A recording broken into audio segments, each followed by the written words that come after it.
What is going on, my British family? Welcome back to the channel. I hope everybody is doing well today. And to all my new supporters joining us today, welcome to the family. Now, I hope everybody enjoys this video today just as much as myself. Today, I will be checking out Philomena Cunk on America, Part 1. Now, don't ask me why I'm reacting to Part 1 as a second video when the first video was me reacting to Philomena Cunk on America Part 2. The Part 2 was highly recommended. It had about 50 to 60 recommendations. The Part 1 only had about 3. But lately I've been receiving more recommendations telling me react to the first part as well because it still is very hysterical. Although this video may not have as much views as Part 2, we still are going to react to it today. Everybody, please feel free to like, comment, subscribe, and turn all post notifications on. Let's jump right into it, man. I'm not wasting no time. Ask a medieval peasant where America was and you'd get a blank look. Or worse still, the plague. Columbo thought that if he sailed off the edge of the map, he'd reappear on the other side like Pac-Man. You see, that's that flat earth stuff. You gotta stay away from that and stay away from anybody that believes in the flat earth theory. I used to be one of those people though. I will admit it. I'm not gonna sit here and lie to you guys and act like I wasn't a part of that community before. Look, I was, but not anymore. I used to be up in front of the class presenting on a whiteboard of why I felt the earth was flat. And I used to try to prove it and come up with a whole bunch of theories and suggestions as to how the earth is. And there is an ending. And a lot of people used to question me, be like, well, if the earth is flat, if you're riding in a boat, wouldn't a boat just fall off of the earth? Wouldn't a plane just go out of earth? I'm like, that's nonsense. Let me finish speaking. And I wasn't trying to hear nobody's thoughts or nothing because I always had an argument to back it up. Meanwhile, my teacher's just standing there in the corner, letting me take up all the time in the class because he's just laughing along. And I think he was having a ball. He was enjoying it. Oh, he was enjoying it. It was very entertaining for him. Just me playing myself a fool like that. Playing myself a fool. We was continuing this like for about a solid 2 months straight. Everybody wanted me to just go up to the board and show them why the earth was flat. And I'm sitting there like, now do you believe me the earth is flat or are you still a round earth person? And everybody was like, maybe it's flat. Eventually I did get a few people to start rethinking their decisions and they was like, maybe the earth is flat. Maybe the earth is actually flat. I went on for 2 months with that. Did some real research, came back and told them, the earth ain't flat. Stop talking to me. Now, we're not doing that no more. I'm not going up on the board no more. The earth is round. And I had somebody else who truly believed that it was flat. And he agreed with every word I said. And he was by my side. And he was looking at me like... At first, the European colonists found life in the New World hard. Luckily, some Native Americans taught them how to grow corn and where to fish. In exchange, the colonists introduced the Native Americans to smallpox. Oh. After arriving in America to forge a life of honest hard work and toil, many of these colonists quickly discovered they couldn't be arsed. So they stole people from Africa and made them do it instead. What started the tension between the British and the Americans? Was it because you say cookies and we say biscuits, and you say sidewalk and we say pavement? Because I find in a relationship, it's those little things that start to grate after a while. So when the people in Boston got angry with the British, why did they just hold a prissy tea party instead of having a proper fight like British men would? Would you voluntarily, when you did... Wait, I used to ask the same question in history class. How petty does Boston have to be to really just withhold the tea from Britain? I'm like, that's so petty. I'm like, that's so childish. Why don't they just duke it out? I'm saying this stuff to my history teacher. I'm like, why don't they just duke it out? Just fight it out. You know? I didn't know anything about Great Britain at all. I didn't know nothing about Great Britain around this time. So I was very clueless. Why did they just hold a prissy tea party instead of having a proper fight like British men would? Would you voluntarily, when you didn't have to, go to jail? It depends what facilities they had, I think.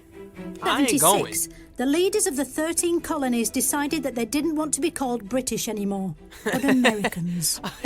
This straight white supergroup known as the Founding Fathers drafted the most famous breakup text in history. Wait, straight white supergroup known as the Founding Fathers drafted the most famous breakup text in history. And what text would that be? What text would that... Oh, it's what they're doing right now. I'm so stupid, bro. I'm so dumb sometimes. Oh my goodness, I'm so clueless sometimes. They're doing it right now. The Declaration of Independence. That was the famous breakup text. What? Okay. Look, history is for me, man. I'm telling you, history was my best subject. The Declaration of Independence. Did I just say that? Did I just say that? Yet. The British troops of the time wore bright red... I'm sorry, I was talking over the other clip. The Declaration of Independence. Didn't I just said that. I'm stuttering and everything. I'm getting excited. ...and invented camouflage yet. The British troops of the time wore bright red coats and were consequently shot in their thousands while looking amazing. George Washington crossing the Delaware River. As you can see, he had to stand up for the whole journey because he hadn't reserved a seat. He didn't fall in, but he also didn't help with the rowing. Wait a minute. I mean, he was the leader of it all. I mean, if I'm the leader of it all and I'm giving directions and, you know, I'm the leader, I'm in charge of all of you on this boat. You gonna row this boat, man. Yes, you gonna row it. And I'm gonna sit there and look at the birds. Yes. Yeah, I see land. That's probably the only words you'll probably hear me say throughout that whole journey. Just row the boat so we could get there. This was absolutely amazing. Diane Morgan is a straight legend in my eyes.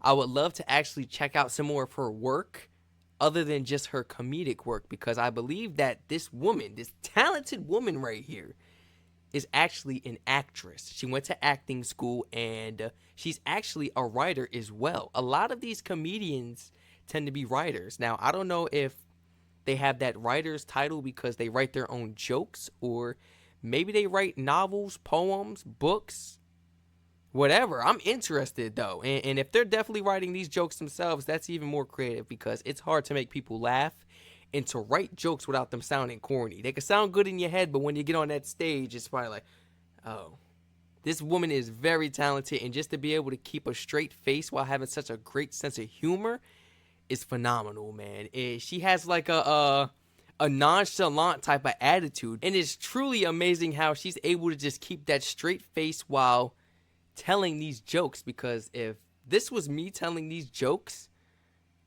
I would not be able to keep a straight face the whole time. I wouldn't even be able to take myself seriously at all. I mean, the nonchalant attitude is just pure comedic, and it works with her. It works with a lot of comedians I've been seeing. Some comedians tend to laugh at their own jokes and smile after they crack a joke, and it just makes the joke trash, like unappealing. Like, it wasn't good, man. You laughing at that your own joke on a stage? I mean, anybody could find themselves funny, but if you're a comedian, you shouldn't find yourself funny. Let the people be in charge of that. Yes. So it's like from time to time, you don't know if Diane is telling the truth, dropping straight facts and knowledge, or if she's just being straight up sarcastic with you. That's just for you to figure out. However you take it. However you take the joke. If you all enjoyed this video just as much as myself, please feel free to like, comment, subscribe, and turn all post notifications on so you don't miss another one of these reaction videos. Feel free to share this video and channel as well to your friends and family members. Whoever you feel may be interested in joining us along on a daily basis to check out some of these hysterical videos like the one we just watched today. Everyone, please feel free to spam my comment section and flood my suggestion link in the description down below if you would like to have the chance to recommend some more of these amazing videos for me to react to. Once again, everyone, stay safe. Feel free to let me know in the comments how you felt about this video, and overall, how do you feel about Diane Morgan's work as a comedian, as an actress, and as a writer? I am definitely going to check out some more of Diane Morgan's work, and I'm not just talking about her comedy work. I'm talking about her acting performances and her writing, whether it's novels, books, journals, poems, it doesn't matter. I'm interested in learning more about this woman right here because from the last video, man, it said that she worked 3 jobs before she even hit the spotlight, before she even started acting at the age of 30 years old. So I got some more research to do on her, man. I'm looking forward to watching some more videos by Diane Morgan, whether it's Philomena or something else, man. Everyone stay safe, and I will catch you all in the next reaction video.